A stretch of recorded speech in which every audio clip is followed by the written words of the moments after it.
በማለዳው ስነሳ በመስኮቴ ሳያት ልቤን ሰርቃኝ ሄደች በዛች ውብ ፈገግታት። አጥሩ ይለያያል ቤታችን ቢቀራረብ ፍቅሬን ለመግለጽ ግን አቃተኝ መቅረብ። ልብ ስታስታ ወይ ውሃ ስትቀዳ እኔ ቆማለሁ በሐሳብ ተከዳ። እንዴት ብዬ ልንገራት የልቤን ፍላጎት?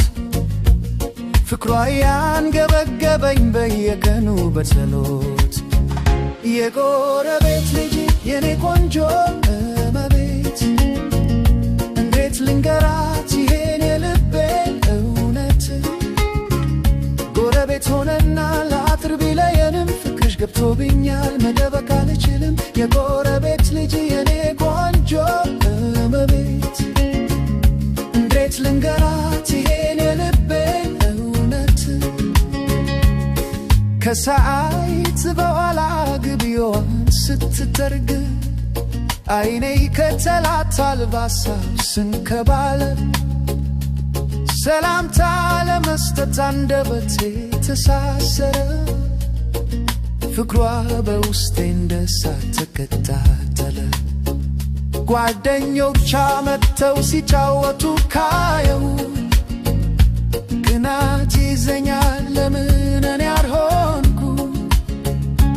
አጠገቧ ሆኜ ባወጋት ደስ ባለኝ የፍቅር ቃላትን በጆሮዋ በነገርኳት። የጎረቤት ልጅ የኔ ቆንጆ እመቤት እንዴት ልንገራት ይሄን የልቤን እውነት?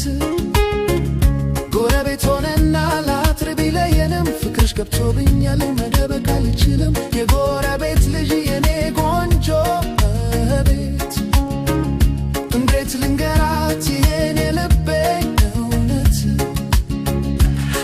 ጨረቃ በወጣች በምሽቱ ሰዓት በረንዳ ላይ ሆኜ ሳስባት ስመኛት እሷም ትወደኝ ይሆን ወይ የዝምታዋ ምስጢር ሆኖብኛል ያ ያማረው ቃሏ።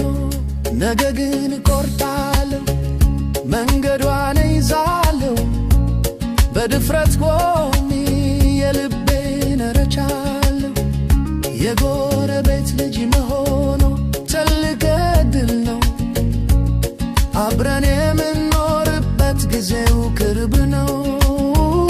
የጎረቤት ልጅ የኔ ቆንጆ